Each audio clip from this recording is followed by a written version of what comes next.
Early on in Baldur's Gate 3, the character Astarion, a vampire spawn, attempts to feed on the protagonist while the party is camped. This was a surprising moment at the time, not only because it was a violation of any number of boundaries, but because it created the impression that Astarion was his own person who was going to be himself regardless of your status as the player avatar. I loved this. It was the moment that had me most excited about the game during early access. The core of any dramatic scene is to give one or more characters an objective and to introduce some obstacle to getting it. Here, Astarion has a goal, and the moral outrage or social awkwardness resulting from his active pursuit of that goal puts the player on the spot and immediately creates interesting drama. I am sure I am not alone here. Astarion's very popular, and for good reason, but the pushback to this sort of thing during early access was immense. Larian Studios received a lot of feedback that the characters were too mean and too demanding. To this day, there are a lot of players who proudly post that they will never complete a run without killing Astarion immediately. While an unfortunate percentage of these people are weird homophobes, I think even more of them are simply unused to an RPG character displaying that level of agency.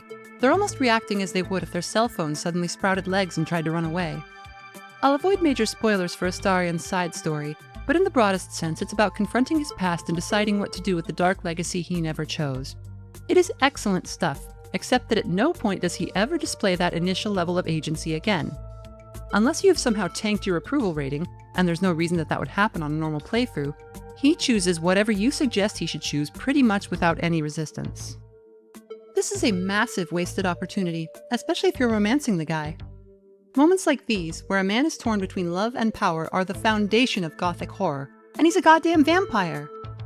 Empowering the player to have full and nearly unconditional veto over the actions of others like this not only robs the story of its drama, it robs the characters of authenticity and the illusion of personhood. It takes away the excitement of romance, and leaves the experience feeling uncomfortably lonely. I briefly spoke about Scarlet Hollow after its 4th chapter released, praising it as a well-crafted visual novel that managed to capture my attention for multiple playthroughs despite the fact that I'm not usually a fan of the genre. Chapter 5 dropped recently, and during my first run, my character encountered a betrayal so shocking that it was like someone kicked the chair out from under me. I actually physically felt my stomach drop as I realized what was going on. Not only did it recontextualize the entire story up to that point, it made me realize that I had mistaken Scarlet Hollow for something much less than it is. For the uninitiated, Scarlet Hollow places us in the role of a person visiting the eponymous North Carolina mining town to attend the funeral of an aunt that we never knew. On our arrival, we are met by our sour-faced cousin Tabitha, the only other living member of our bloodline, and thrust into a sprawling gothic horror as the very land rises up to reclaim its prodigal scion. On the surface, this looks like another visual novel, maybe one with an unusually high number of art assets, but still ultimately consisting of these tall portraits and a dialogue box at the bottom. In reality, it's one of the most responsive role-playing games I have ever played. There's some conventional wisdom that gets tossed around about story choices in video games, that every choice which is not meaningless has exponential consequences for the developers. Every consequential decision is essentially a diverging world line, meaning that every event downstream of that choice must have variations to account for it, and so too each of those and every choice downstream from those. This is at a glance obviously untenable, which is why your choices matter as a marketing phrase for games like Telltale's The Walking Dead can feel ridiculous in hindsight.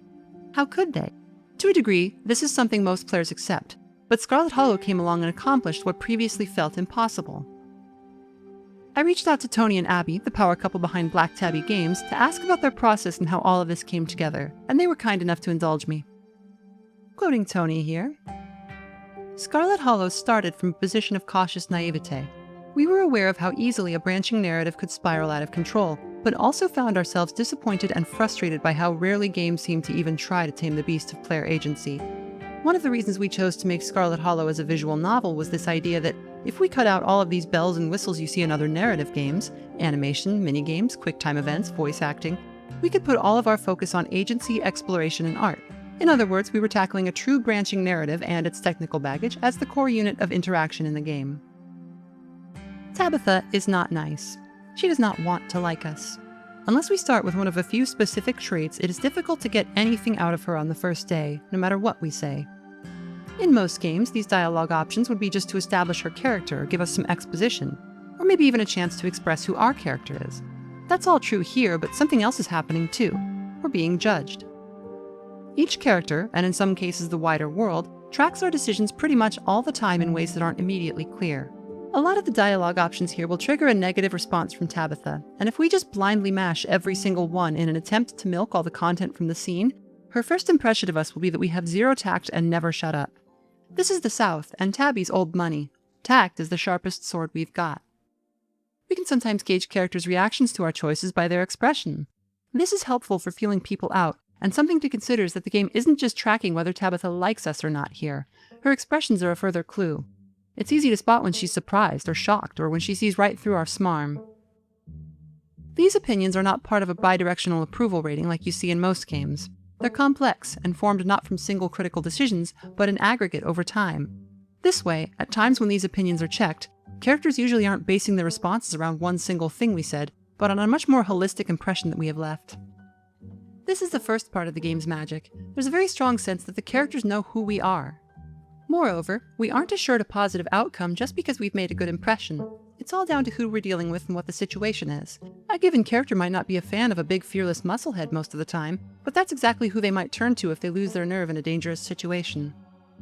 Tabitha is not a fair judge. She is demanding and extremely reluctant to give us anything but a bad attitude. It makes her a solid introductory character because that terrible reception prompts the player to think about whether we even want to be friends with this person. Because that's a decision which, like every other, comes at a cost. See, the Scarlet family, that is Tabitha, owns much of the real estate in town, including the coal mine that almost entirely drives its economy.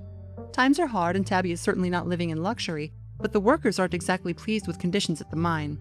It's hard for some people to see Tabitha's management of it all as anything but exploitative. Getting close to her might mean alienating the workers, or those whose sympathies are aligned with them. Even should we manage to bridge that gap, our time here is limited. Everything we do comes at the expense of something else, often in ways we could never have anticipated. This sort of push and pull is a design philosophy present everywhere in the game. From the beginning, the developers decided that there should be no worst of both worlds fail states. The goal was to solve a common problem. If a game has bad outcomes and good outcomes, most people are just going to reload until they get the good one, and in fact will do this until they get the golden route to a golden ending. They'll often consider that the only really valid route, and at that point, why even have any other outcomes? Instead, every decision is give and take, and when we fail forward, often with results just as interesting. It's so easy to make a scenario where, say, passing a persuasion check gives you more stuff, but what's truly difficult is writing that moment to be compelling regardless of whether or not you succeed. So that's something we put a lot of effort into with Scarlet Hollow as well. Your path through the story shouldn't ever feel as if you're losing or missing out, because all that winds up doing is making people feel like they need to reload their saves. This is especially important to us with major character death. If Lae'zel kills Shadowheart in Act 1 of BG3, the main impact this has on your story is that Shadowheart is gone and you wind up missing out on her story. If Redacted dies, instead of missing content, you get to explore an entirely new avenue of Redacted's character. And the same will be true of the opposite scenario.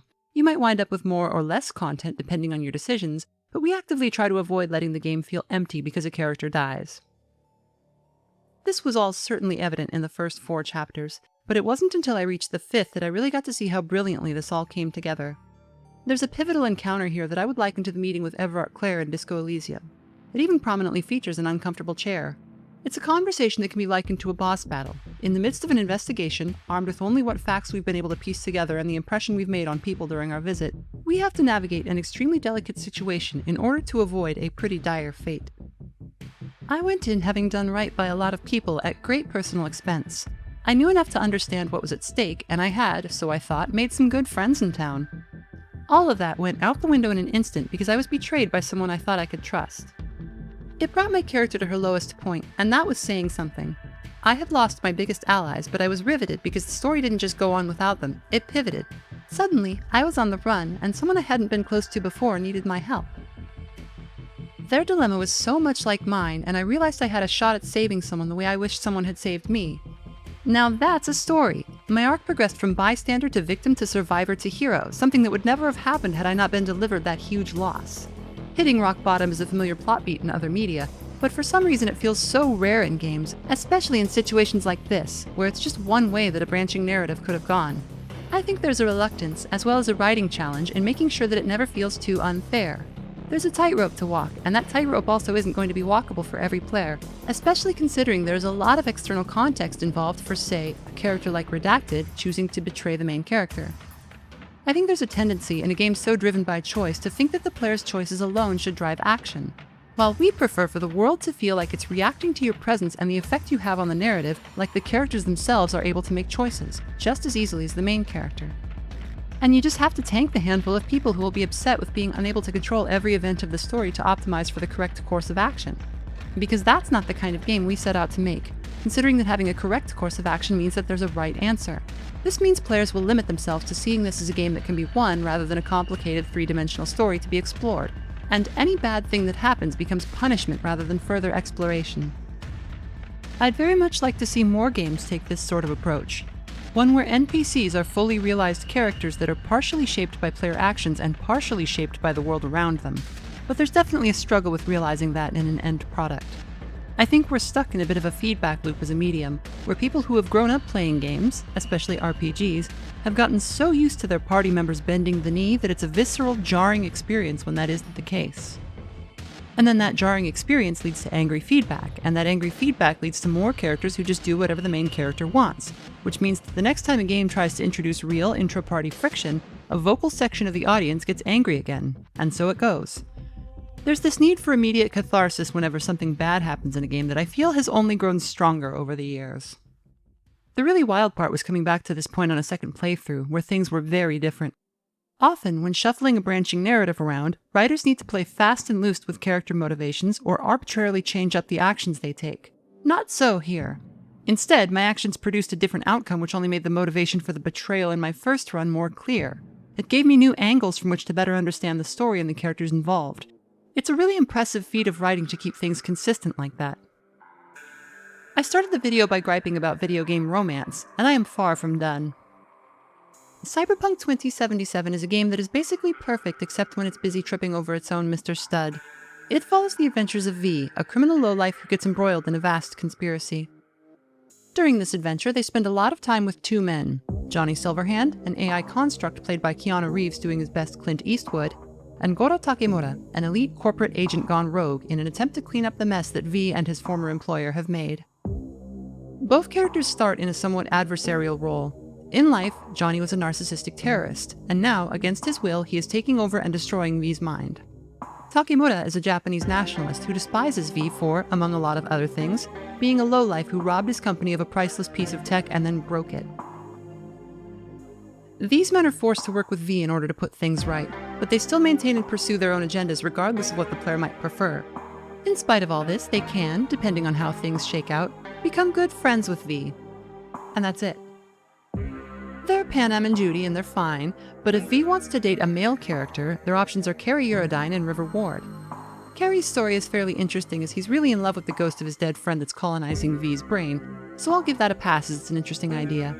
But River is just some guy. V works with him on a couple of jobs and then he asks if she wants to be his girlfriend. That's it. There's nothing dynamic about him. He's purely reactive, a problem that you start to realize is everywhere in these games once you notice it.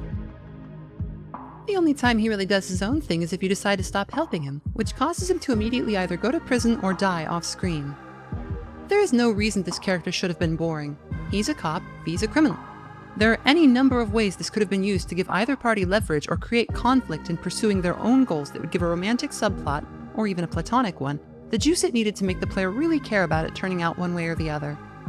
What's really cool is that they learned absolutely nothing from this and added a DLC where literal, actual Idris Elba from TV's The Wire puts a gun to V's belly and whispers some stuff where I forgot what he was saying because I was so distracted and V never gets to make a move. I am aware of the effect I have on women. The point I'm making here is not that deeply unethical, inadvisable, and probably doomed relationships are what players want, even though actually yes they are. It's that if you read Pride and Prejudice, Elizabeth does not spend the entire book telling Mr. Darcy what to do, and he certainly doesn't spend the entire book doing what she wants. The story is a satisfying romance because these two dynamic characters are independently doing what they think best and trying to connect with each other despite their inconvenient circumstances. Even in the most chaste and pure-hearted cases, it's the uncertainty that makes it work. Basketball would not be very fun if every game was played against the Washington Generals. I'm often disappointed by the types of romance stories RPG devs try to tell. I've always assumed this had something to do with being a woman who's mostly into men, but in hindsight I don't think that really adds up, even if it tends to be slim pickings for the straight girls. Regardless of what some might say, people aren't really coming to these stories for titillation or wish fulfillment. What people want, or maybe just me, I don't know, are complex character dynamics that make romance as much of a challenge and uncertainty as anything else in the story. One of the best video game romance stories I have ever seen is Wenduog in Owlcat's Wrath of the Righteous. Wenduog is a vicious, backstabbing, lying tunnel mutant with a bad temper, and she probably smells. Successfully getting through her story is a 1,000,000-to-1 shot that involves betrayal and heartache on both sides, but it feels so earned because of all the drama. Scarlet Hollow gets it, and it's down to agency. Most of its characters are nicer than Wenduog, but the stakes are high and everyone in town has their own idea of how things ought to be handled rather than simply deferring to the protagonist. It's always messy, and especially in this latest chapter, everybody's throwing you curveballs, either buckling under pressure or rising to the occasion in ways that you might not agree with. It puts you in a position where you might have to fight that much harder to keep things on course, or where you might even step back or get yanked in an entirely different direction. It has that sense of uncertainty and excitement that people look for in a romance. More than once I was left wondering if I'd gotten in over my head. It's fine if I do everything this Jason Voorhees-looking dude tells me, right? Yeah, it probably is. There's so much I want to talk about here. The music, the art, the way this is all written. But I'm doing my best to refrain from spoilers until the finale drops and I can make a What Happens in Scarlet Hollow or whatever. I just needed to get more people to play this game, so go now, go do that. The What Happens in Final Fantasy VIII video is in the narration and editing process now. At somewhere around 65,000 words, it's my biggest piece of writing and will be the longest video yet. I know the game is a little mainstream for the channel, but it's so influential among video game developers today, and it hasn't really gotten the love it deserves from the general public, so there's a lot to dig into there. If you'd like to hear a bit more from Tony and Abby, I have the full text of the Black Tabby Games interview up on the Patreon for free. Check out the link in the description. It's mostly spoiler-free, but if you're at all intrigued, I'd say pick up the game and try a run of it first. I might also stream a run or two at some point in the near future. Thanks for tuning in, and I'll see you next time.